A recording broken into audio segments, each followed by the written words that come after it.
Un guerrier ne se mesure pas sur le champ de bataille, mais dans les aubes, où personne ne le voit, quand le monde dort et qu'il continue à s'entraîner. C'est la différence entre celui qui parle de ce qu'il fera et celui qui le fait. La discipline est cet entraînement invisible, le tranchant qui se forge en silence jusqu'au moment de l'utiliser. Et ici, tu dois décider si tu restes ou si tu pars, parce que ce que je vais dire n'est pas confortable. Si tu cherches des excuses, ce n'est pas ta place. Si tu veux des résultats sans payer le prix, non plus. Mais si tu es prêt à affronter ce que tu es pour devenir ce que tu peux être, alors continue à écouter. La discipline n'est pas une chaîne qui t'enferme, c'est la clé qui ouvre la vie que tu veux. C'est te dire à toi-même que tu ne vas pas trahir ton but pour la tentation d'un moment facile. C'est l'engagement de rester ferme quand personne ne t'applaudit, de continuer à avancer même quand ton esprit supplie de capituler. Et oui, ça va faire mal, mais c'est une douleur qui polit, qui construit, qui te rend indestructible. Dans la vie stoïcienne, la discipline est le noyau. Tu n'attends pas que le monde change pour s'adapter à toi. Tu te façonnes pour l'affronter tel qu'il vient. Tu ne cherches pas le confort, tu cherches la force. Tu ne te protèges pas avec la motivation, tu te blindes avec des habitudes. Parce qu'au final, il ne s'agit pas que la vie soit juste, mais que tu sois assez fort pour ne pas te briser quand elle ne l'est pas. Si tu décides de rester, nous allons entrer dans 8 leçons stoïciennes qui ne sont pas théoriques, mais de la pratique pure, pour que la discipline cesse d'être un mot et devienne ton mode de vie. Ici, tu ne vas pas entendre des promesses, tu vas trouver des principes qui, si tu les appliques, te rendront impossibles à renverser. 1. Commence là où ton esprit veut t'abandonner. Marcher au bord d'un précipice ne signifie pas toujours danger. Parfois, c'est l'endroit exact où tu découvres ton véritable équilibre. Ce bord est le moment où ton esprit veut t'abandonner, quand la voix intérieure commence à négocier avec toi pour que tu ralentisses, pour que tu laisses les choses pour demain, pour que tu te contentes de ce que tu as déjà. C'est un terrain étroit, inconfortable et sans garde-corps, mais c'est là que se forge la discipline. Parce que le point où tu veux t'arrêter est, en réalité, le seuil où commence ta véritable croissance. La plupart reculent, cherchant un terrain plat, mais le stoïcien fait un pas de plus, conscient que ce pas supplémentaire est celui qui sépare ceux qui parlent de ceux qui agissent. Commencer là où ton esprit veut t'abandonner n'est pas un exploit réservé à quelques élus. C'est une décision qui se travaille. Chaque fois que tu atteins cette limite et que tu choisis d'avancer, tu enseignes à ton esprit que la fatigue ne commande pas, que les doutes ne décident pas et que la peur n'a pas le dernier mot. Le stoïcisme le comprend bien. L'esprit est un terrain à conquérir avant tout autre. Si tu ne peux pas te maîtriser dans les moments où tout ton être te demande d'arrêter, tu ne pourras rien maîtriser d'autre dans ta vie. Cet instant de résistance est comme frapper du fer rouge. La chaleur est inconfortable, mais c'est le seul moment où tu peux façonner l'acier. Beaucoup croient que la discipline n'est que force de volonté, mais c'est là que la plupart se trompent. Il ne s'agit pas d'attendre de se sentir motivé, il s'agit d'agir même si tout en toi cherche des excuses. Le soldat qui s'entraîne sous la pluie, l'artisan qui polit encore et encore son œuvre jusqu'à ce qu'elle soit parfaite, l'athlète qui s'entraîne quand il n'y a pas de compétition à proximité, et tous comprennent que ce qui se fait les jours où tu ne veux rien faire est ce qui fait vraiment la différence. Ce n'est pas de l'héroïsme, c'est de la constance à l'état pur. Ce point est inconfortable parce qu'il n'y a pas de gratification immédiate. Personne ne t'applaudit pour ces derniers efforts que personne ne voit. Il n'y a pas de médaille pour rester 10 minutes de plus à perfectionner quelque chose ou pour faire ce pas supplémentaire quand tes forces semblent t'épuiser. Cependant, chacun de ces moments s'accumule en silence et un jour, sans t'en rendre compte, tu te rends compte que tu as changé. Ton seuil de résistance est plus élevé. Ta capacité de concentration s'est affinée et ta volonté est devenue un muscle qui ne se casse plus facilement. Quand l'esprit veut t'abandonner et que tu décides de continuer, tu brises un schéma. La prochaine fois que tu atteindras cette limite, ce ne sera plus un mur, ce sera un rappel que tu l'as déjà surmonté. C'est le véritable début de la maîtrise de soi. Comprendre que le moment où tu sens que tu ne peux plus est exactement le moment où tu dois continuer. Et même si cela semble dur, c'est le prix à payer pour vivre une vie avec un but. Si tu veux que la discipline soit ton allié, tu dois apprendre à aimer ce bord du précipice, non pas comme un lieu de risque, mais comme le point où commence la transformation. Parce que chaque pas que tu fais là, contre tout instinct, est un pas qui te rapproche de la vie que tu dis vouloir. 2. Conquiers tes pensées avant le monde. Un empire ne s'effondre pas du jour au lendemain. Il commence à tomber de l'intérieur, brique par brique, jusqu'à ce qu'un jour, il s'effondre. C'est ainsi que fonctionne aussi l'esprit. Tu ne perds pas parce que le monde est plus fort. Tu perds parce que tu as laissé tes pensées devenir des ennemis à l'intérieur de tes propres murs. Le stoïcien le sait bien. Avant de vouloir dominer quoi que ce soit là-bas, tu dois conquérir ce qui se passe en toi. Si tu n'es pas capable de diriger ton esprit, tout le reste devient une lutte perdue. Conquérir tes pensées ne signifie pas réprimer ce que tu ressens ou faire semblant que rien ne se passe. Cela signifie t'entraîner à reconnaître quand cette voix intérieure commence à fabriquer des excuses, à exagérer les peurs ou à inventer des problèmes qui n'existent pas encore. Chaque pensée que tu laisses s'enfiltrer est comme ouvrir la porte à l'ennemi. Et la discipline ici est d'agir comme un gardien, laisser entrer ce qui renforce et expulser ce qui affaiblit. Ce n'est pas un travail d'un seul jour, c'est une vigilance constante, car l'esprit ne se repose pas, et, si tu ne le contrôles pas, c'est lui qui te contrôlera. Dans la vie quotidienne, cela se traduit par de petites décisions qui semblent insignifiantes. Choisir de ne pas t'impliquer dans des discussions qui ne mènent à rien, ne pas nourrir des pensées de défaite avant d'essayer, ne pas répéter mentalement des histoires qui te font te sentir moins.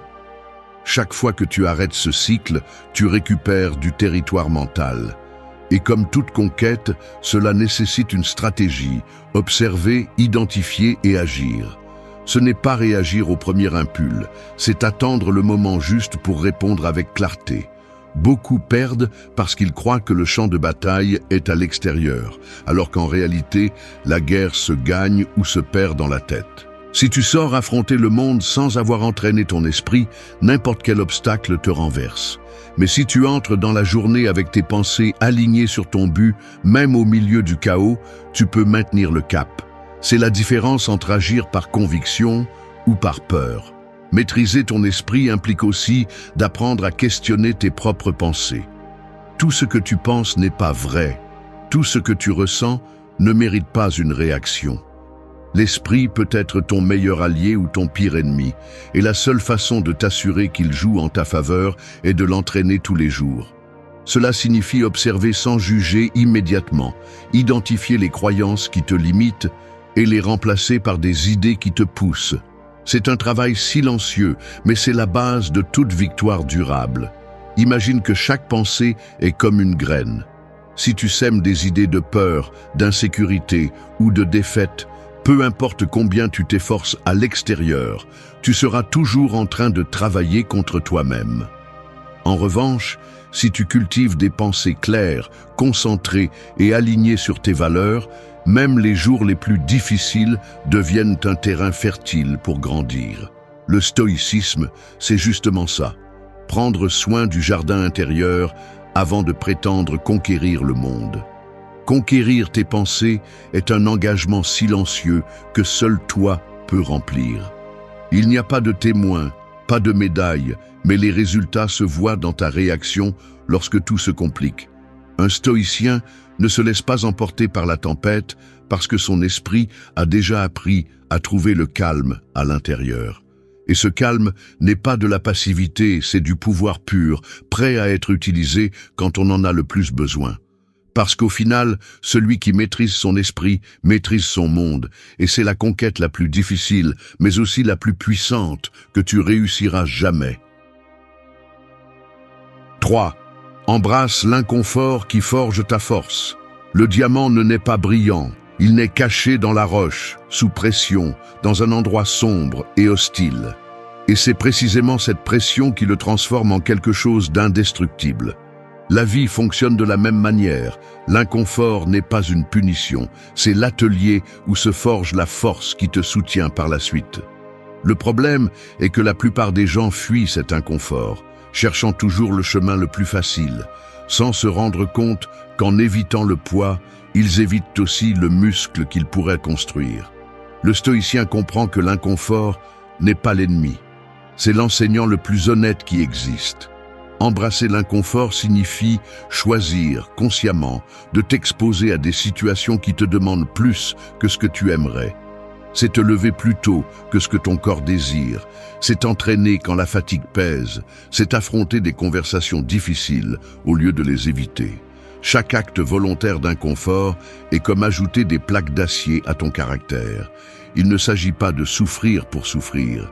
Il s'agit de t'entraîner pour que, lorsque l'inconfort inévitable arrive, ce ne soit pas un coup qui te brise, mais un terrain que tu connais déjà. La discipline grandit dans cet espace où rien n'est confortable. Le corps s'adapte, l'esprit se durcit et la volonté devient plus résistante. L'éviter, c'est comme construire une maison sur du sable.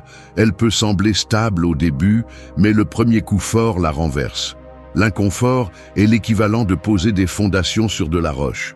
C'est difficile, cela demande des efforts, mais ce que tu construis dessus reste solide. Dans la vie quotidienne, cela peut être aussi simple que de cesser de chercher des distractions lorsque quelque chose te dérange. Cela peut être supporter le silence au lieu de le remplir de paroles vides, terminer une tâche avant de prendre une pause, ou même choisir ce qui est juste plutôt que ce qui est pratique. De petites décisions qui peuvent sembler insignifiantes, mais qui, accumulées, font de toi quelqu'un qui ne s'effondre pas à la première difficulté. L'erreur de beaucoup est d'attendre que la motivation arrive pour faire face à l'inconfort. Cette attente est un piège. L'inconfort volontaire est un entraînement qui ne dépend pas des émotions passagères, mais d'une décision ferme. Le soldat qui s'entraîne avec un poids supplémentaire dans son armure, le coureur qui s'entraîne dans des conditions plus dures que d'habitude, l'étudiant qui étudie plus que ce qui lui est demandé, tous comprennent que se préparer dans un scénario plus difficile rend le scénario réel plus facile. Embrasser l'inconfort est aussi un acte d'amour de soi. Cela signifie que tu te respectes assez pour ne pas te contenter de la version la plus faible de toi-même. C'est te regarder dans le miroir et savoir que, même si ce n'est pas facile, tu choisis ce qui te rendra plus fort demain. Et dans le stoïcisme, c'est la véritable victoire, non pas celle que les autres voient, mais celle qui se livre en silence, jour après jour, dans des batailles que toi seul connais. Quand tu choisis l'inconfort aujourd'hui, tu achètes ta liberté pour demain. Parce que celui qui s'entraîne dans la difficulté marche dans la vie avec une tranquillité que les autres ne comprennent pas. Non pas parce que la vie est plus facile pour lui, mais parce qu'il est devenu plus fort pour la vivre. C'est la force qui ne s'improvise pas, la force qui ne naît que sur le terrain rugueux de l'inconfort. 4. Travaille en silence et laisse les résultats parler. Les tempêtes les plus dangereuses ne sont pas toujours celles qui font le plus de bruit, mais celles qui avancent lentement, en silence, et qui, lorsque tu t'y attends le moins, transforment le paysage. Ta discipline devrait être ainsi, invisible pendant sa construction, imparable lorsqu'elle se manifeste. Le véritable pouvoir n'a pas besoin de se faire annoncer, car la véritable force se reconnaît d'elle-même. Le problème est que nous vivons à une époque où les gens veulent montrer plus qu'ils ne font réellement, cherchant l'approbation pour leurs intentions plutôt que pour leurs actions. Le stoïcien rejette ce besoin, car il sait que parler trop de ce qui sera fait est le moyen le plus rapide de diluer l'énergie nécessaire pour le faire. Travailler en silence ne signifie pas te cacher par peur, cela signifie prioriser le progrès sur l'apparence. Cela signifie que ton attention n'est pas portée sur l'impression que tu fais, mais sur la perfection.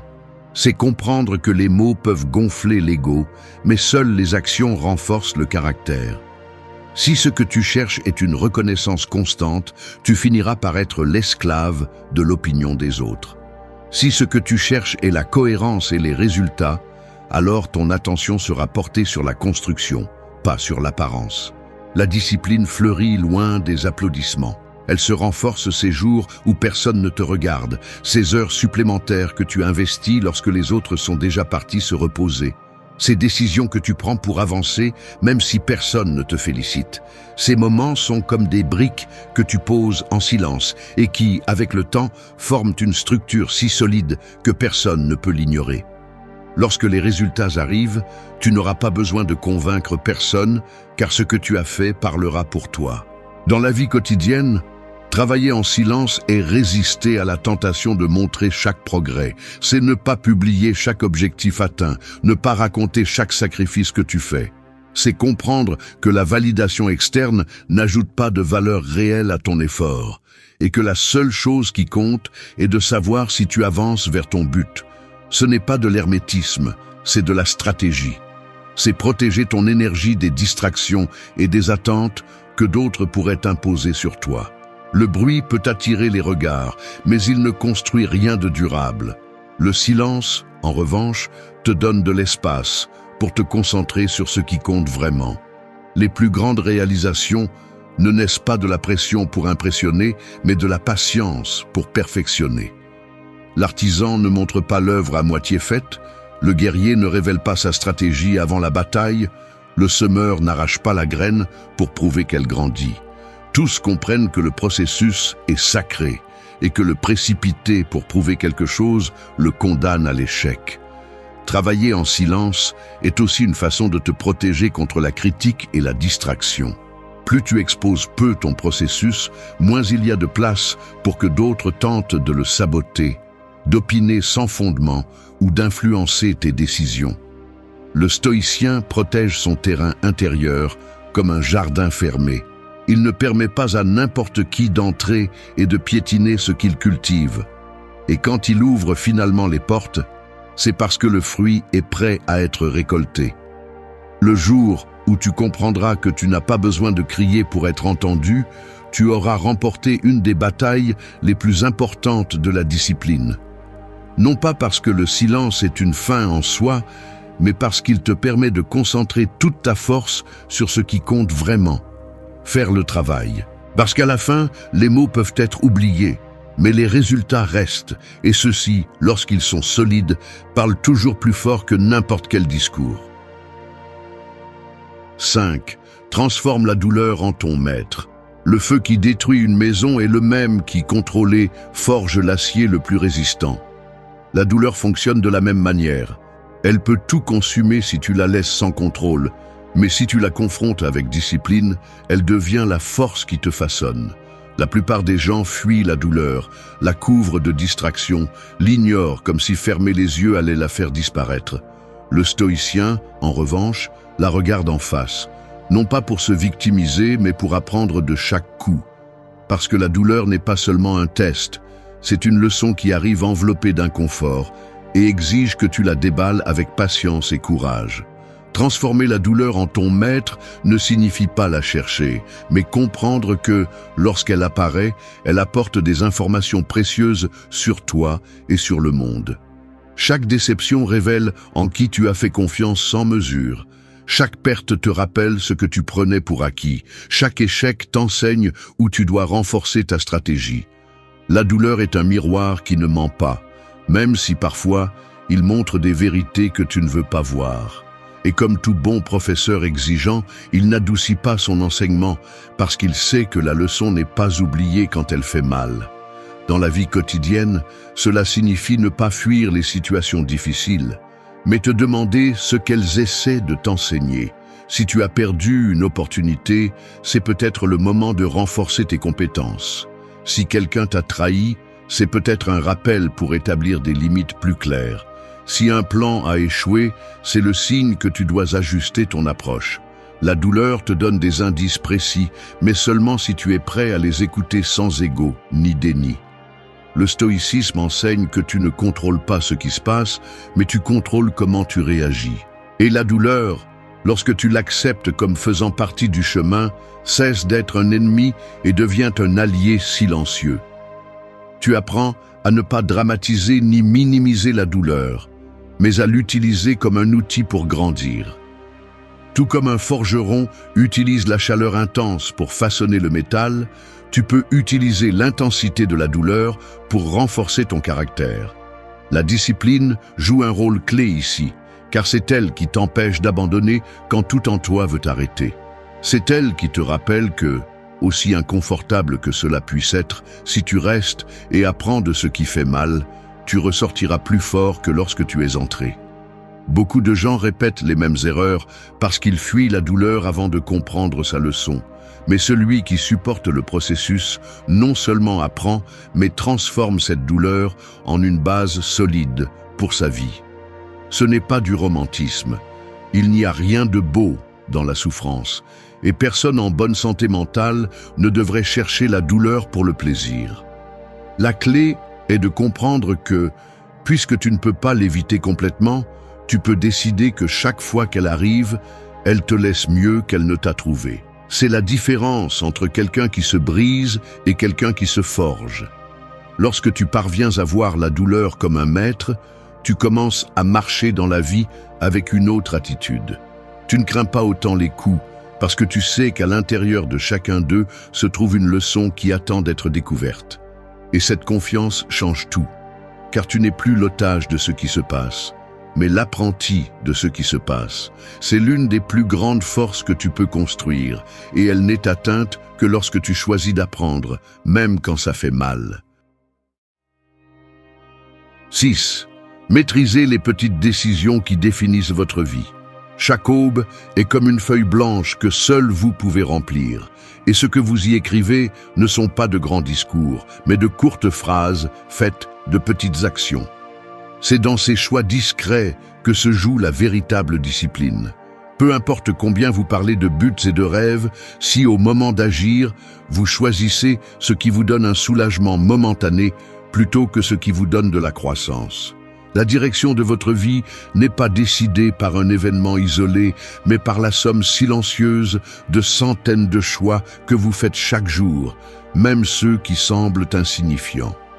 Maîtriser les petites décisions, c'est comprendre que chaque geste compte. C'est répondre à un message avec calme, au lieu de vous laisser emporter par la colère. Vous lever à l'heure que vous avez dite, même si votre corps demande plus de repos. Terminez ce que vous avez commencé, même s'il n'y a personne qui regarde. Le stoïcien sait qu'il n'y a pas d'acte sans conséquence.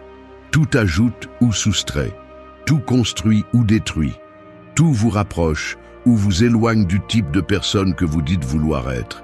Et la différence entre avancer et stagner se trouve rarement dans les grands moments, mais dans la façon dont vous gérez le plus simple. L'erreur la plus courante est de penser que le petit n'a pas de poids. Mais si vous cédez chaque jour à ce qui est le plus facile, vous entraînez votre esprit à abandonner sans combattre. Cette habitude devient automatique, et lorsque les vrais tests arrivent, vous découvrirez que vous n'avez pas la force de les affronter.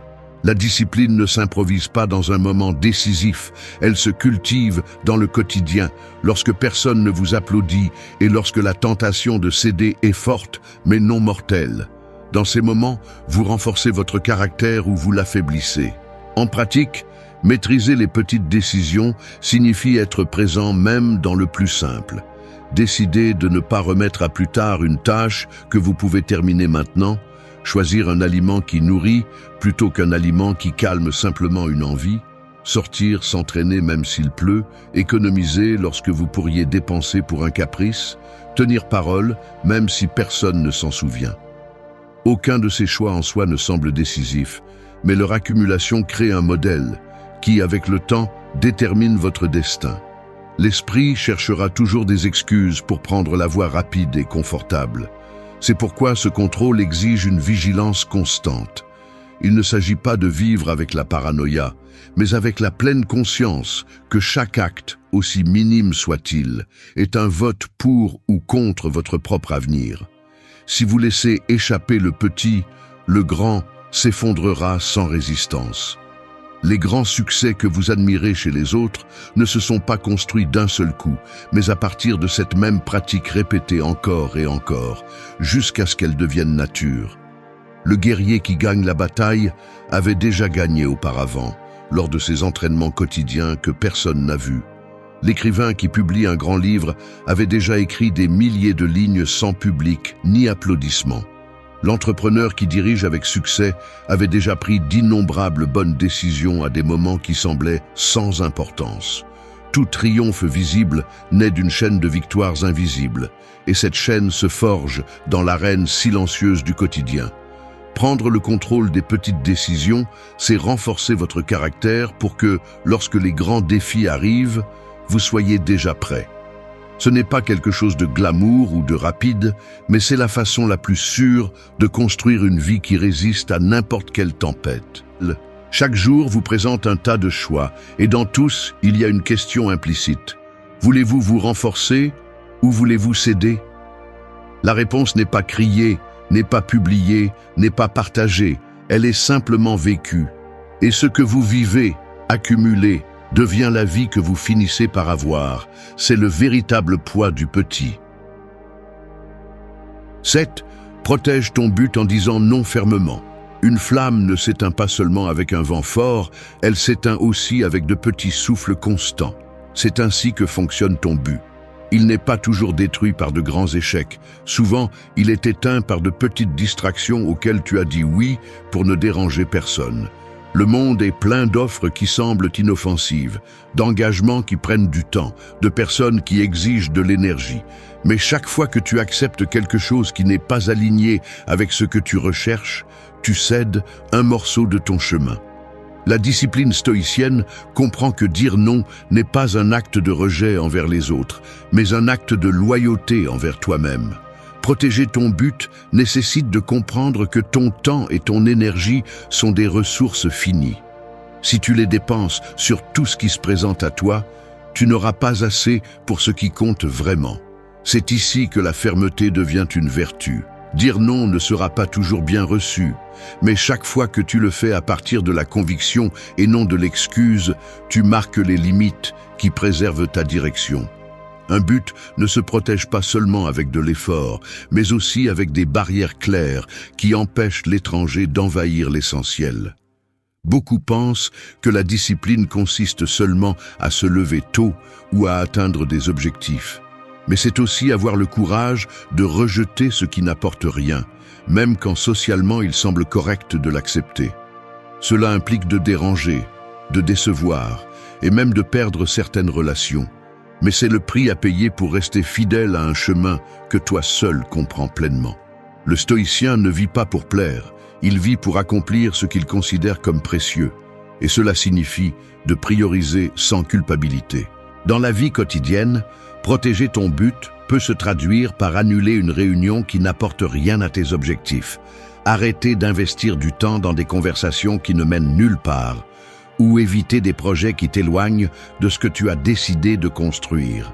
Ce n'est pas de l'égoïsme, c'est de la clarté. Un agriculteur ne plante pas des graines au hasard juste pour remplir la terre, il plante ce qu'il veut récolter.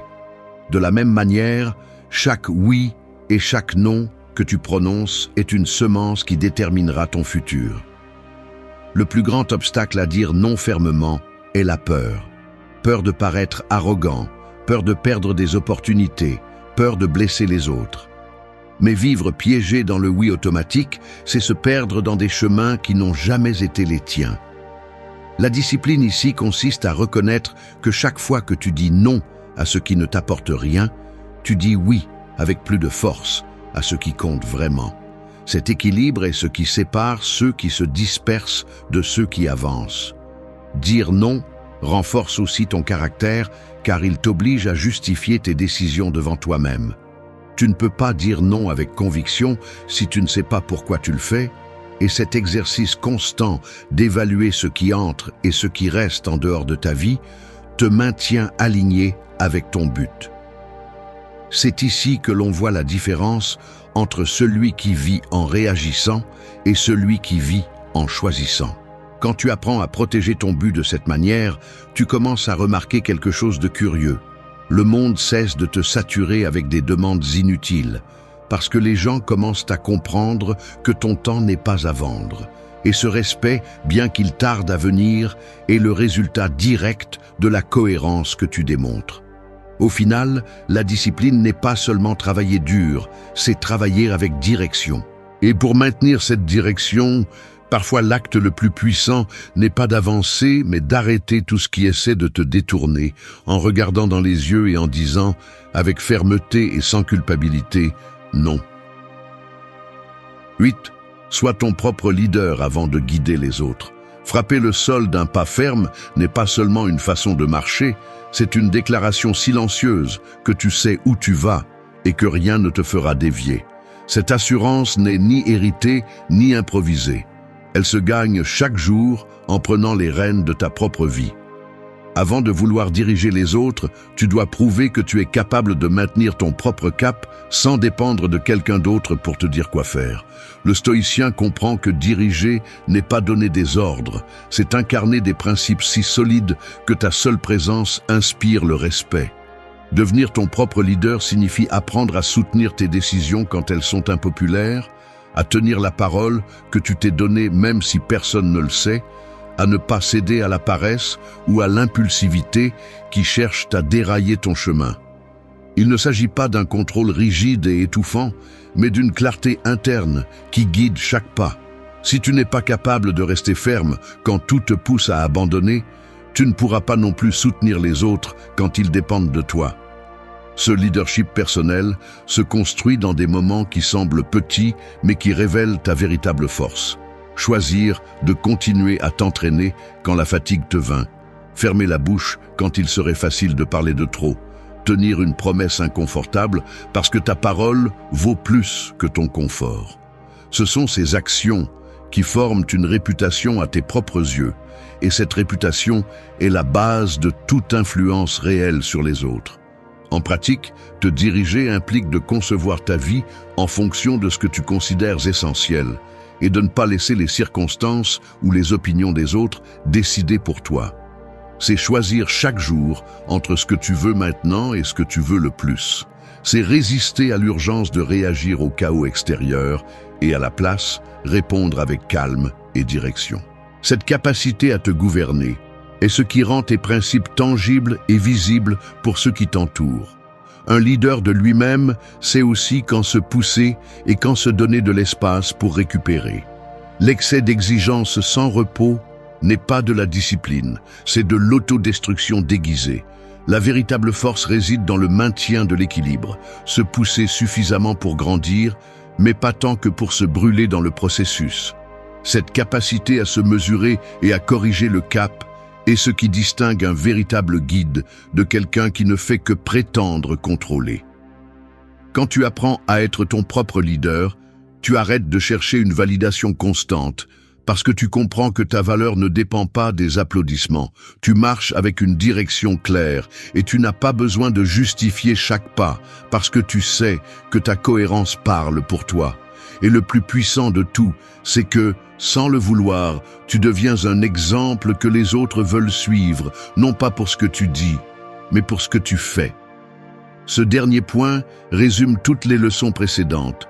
Contrôler tes pensées, accepter l'inconfort, travailler en silence, apprendre de la douleur, décider fermement et protéger ton but.